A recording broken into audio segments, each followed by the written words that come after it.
Online ক্লাসে সবাইকে স্বাগত।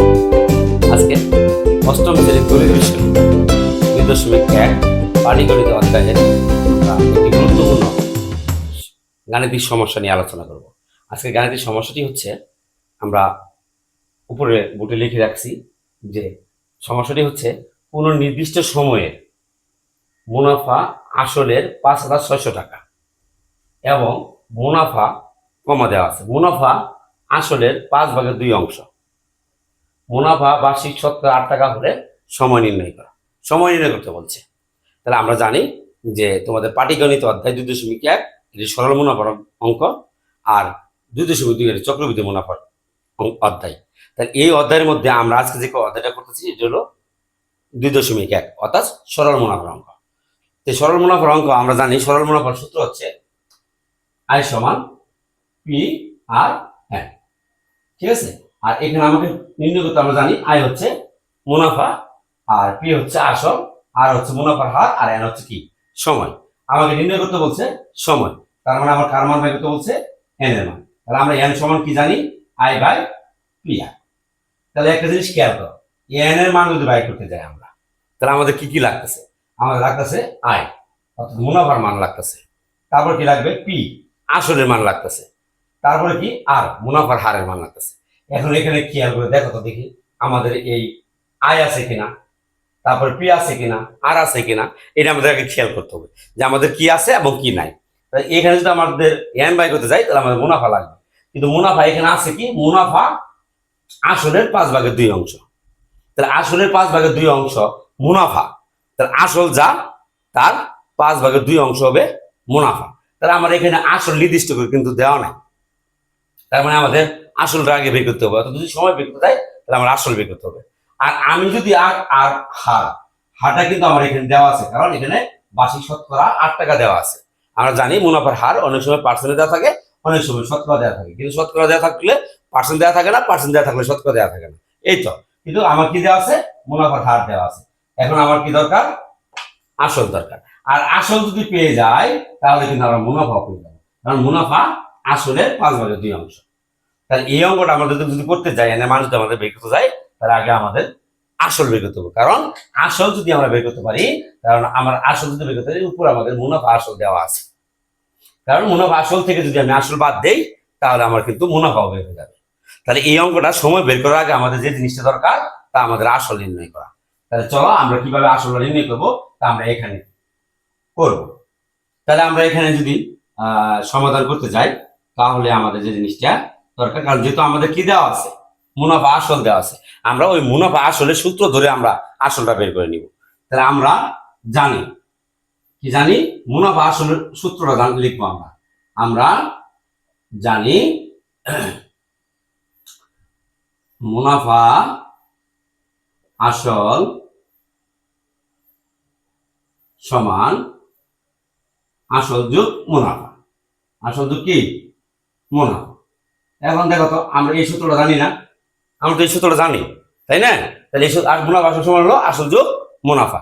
এখন দেখো তো আমরা সমাধান যদি করি, মুনাফা আসলের মানটা যদি আমরা বের করি, বসাই দিই, বা মুনাফা আসলের মান হচ্ছে 5,600, আর আসলে যেহেতু মান নাই তাহলে আসলের জায়গায় আসল থাকবে, আর মুনাফার মানটা আছে কি আছে, মুনাফা দিছে আসলের 5/2 অংশ।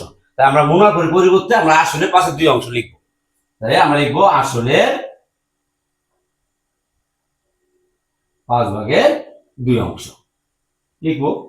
লেখার পরে যে কাজটা আমাদের করতে হবে, যেহেতু আমাদের প্রথমেই সময় নির্ণয় করতে আসল বের করতে হবে, কারণ আসল বের করলে আমরা মুনাফা বের করতে পারবো, তাই না? এই জন্য আমরা আসলটা বের করিব। তাহলে এখানে 5,600, আর দেখো এখানেও আসল আছে, এখানে আসল আছে, তাহলে আসল কিন্তু কমন যায়। তাহলে আমরা আসল কমন নিব, আমরা আসল কমন নিব। তাহলে আসল দিয়ে আসলের ভাগ কমন হলে যখন নিব তখন আমরা ভাগ করবো। তাহলে আসল দিয়ে আসলে ভাগ করলে 1, আবার আসল দিয়ে আসলে ভাগ করলে যখন কমন নিব তখন অবশ্যই কি কমন নিছি, যেটা কমন নিছি সেটা উপর থেকে প্রত্যেকটা পদেরকে আমরা ভাগ করবো। তাহলে আসল দিয়ে আসলে ভাগ করছি, তাহলে কত হবে 1। এখন এই আসল দিয়ে এই আসলে ভাগ করবো, তাহলে 1 এর সাথে কার গুণ, 5/2, তার মানে 5/2 হবে এত, বা 5,600। এখন আমাদের জানি ভগ্নাংশ যোগ বিয়োগ করতে গেলে করতে গেলে আমাদের ভগ্নাংশ হরগুলো লসাগু করতে হয়। তাহলে দেখো এখানে ভগ্নাংশ, তাহলে এখন আমরা ভগ্নাংশ হরগুলো লসাগু করবো। তাহলে এর যে পূর্ণ সংখ্যা নিচ্ছি 1, 1 আর 5, এই লসাগু হবে 5 থেকে 5।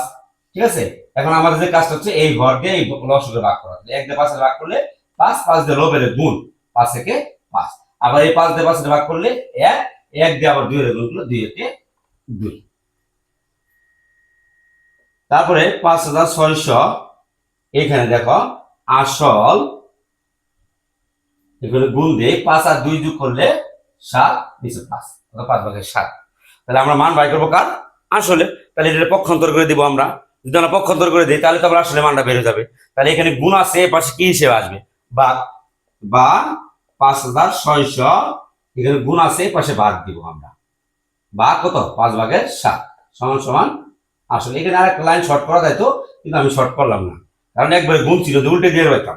আমরা জানি ভগ্নাংশে যখন গুণ থাকবে, এসব ভাগ থাকবে, তখন ভাগের জায়গায় গুণ চিহ্ন দিয়ে পরের ভগ্নাংশ উল্টে দিতে হয়। এখানে আমরা করতে পারতাম, তোমরা যদি বুঝে থাকো তাহলে তোমরা করে নিতে পারো। তাহলে ভগ্নাংশ ভাগ আছে, গুণ দিব, এখন আমরা এই পরের ভগ্নাংশ উল্টে দিব। উল্টে দেওয়ার পরে কত হবে? 5, নিচে হবে 7। এখন আমরা এটা কাটাকাটি করবো। 7 × 56 আর 2 শূন্য, আর 5 × কত? 40। তাহলে 5 × 40 আর 2 শূন্য কত? 4000। তাহলে এত আসলে মান আমার কত বের হলো? তাহলে আসলে মান হলো 4000। তাহলে আমরা আসল বের করে নিলাম। ঠিক আছে, এখন যদি আসল, যদি এখন আমি যে মুনাফা আসল থেকে যদি আমি এখন কি বাদ দিই, আমাদের টার্গেটটা হচ্ছে n সমান I/PR বাই করা। এটা বাই করতে হবে। এখানে বাই করতে গেলে আমার আয়ের মান লাগবে। আয়ের মান যদি বাই করতে যাই, তাহলে আমার এই মুনাফা আসল থেকে যদি আমি আসল বাদ দিই, তাহলে আমার আয়ের মান বাড়াবো, তো মুনাফার মান বাড়াবো। আর আয়ের মান তো আমার এখানে দেওয়া আছে। ঠিক আছে, তাহলে আমরা এদের উপরে আমরা চলে যাব। চলো, তাহলে আমরা এখন আমাদের আসল বের হলো। আসল কত বের হলো? 4000 টাকা।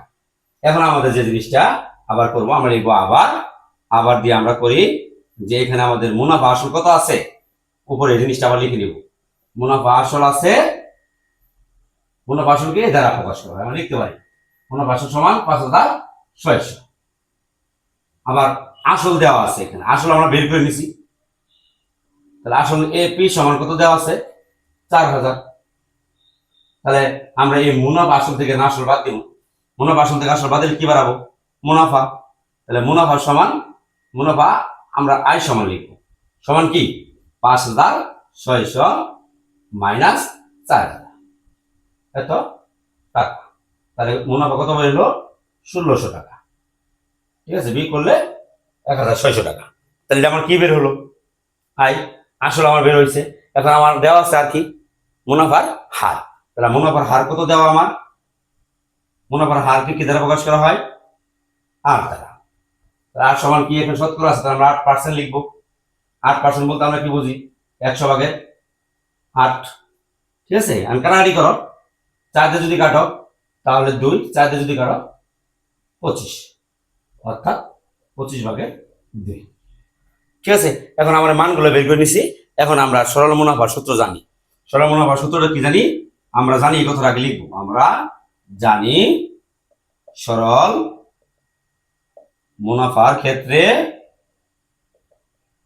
কি আই সমান PR। এই কথাটাকে সবসময় লিখবো, যেটা নির্ণয় করতে যাই না কেন, আর মান বাই করতে যাই, এন এর মান বাই করতে যাই, এটা আমরা লিখবো আগে। লিখতে তোমার সুবিধা হবে। এতএব এখন আমাদের কি বাই করতে হবে? সময়। সময় কি দ্বারা প্রকাশ করা হয়? n। এতএব n সমান, তাহলে এখানে কি আছে? PR গুণ আছে, তাই এই পাশে ভাগ হলো আর আই উপরে যাবে। তাহলে এখন মানটা বসাই দাও। আয়ের মান কত? 1600। পি এর মান কত? 4000। আর গুণন আয়ের মান হলো 25/2।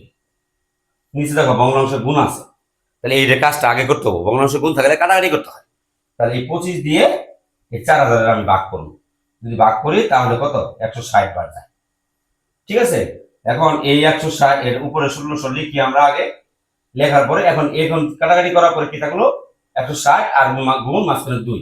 তাহলে 160 এর সাথে 2 গুণ করলে কত হয়? 320। 16 দোকানে 32, 32 1 320। এই 320 দিয়ে 1600 একবারে ভাগ করি, কয়বার যাবে? 5 বার। তাহলে সমান সমান 5। 5 কি বার এলো? সমান। তাহলে আমরা এখানে লিখতে পারি এত নির্ণয় সময় 5 বছর, তাহলে 5 বছর বের হয়ে গেল। তা আশা করি তুমি অঙ্কটা তোমরা বুঝতে পারছো। এই অঙ্কটা তোমাদের উদাহরণ দেখবে, উদাহরণ একটা অঙ্ক আছে, এই উদাহরণের মধ্যে দেখবে এখানে তো এই বইতে বলছে সময় নির্ণয় করতে, আর উদাহরণে বলছে মুনাফার হার নির্ণয় করতে। অঙ্কটা আমরা যেভাবে করছি সেইভাবেই করব, জাস্ট এইখানে এসে আমরা আর দিব, আর সমান আমরা কি লিখবো, আই বাই পি এন লিখবো। অর্থাৎ এখানে হার দেওয়া আছে, তখন দেওয়া থাকবে এখানে সময়, সময় দেওয়া থাকবো, হার বাই লাগবো, হার সমান আমরা লিখবো আই বাই পি এন। তখন এই দেখেন আর, তখন মনে রাখতে হবে যখন আর এর মান বাই করবো তখন কাটাকাটি করার পরে অবশ্যই আমরা 100% দিয়ে কাজটা করলে আমার মুনাফার হার বেড়ে যাবে। আশা করি অঙ্কটা বুঝতে পেরেছো। আর যদি বুঝতে অসুবিধা হয় তাহলে অবশ্যই কমেন্টে জানাবে। ধন্যবাদ সবাইকে।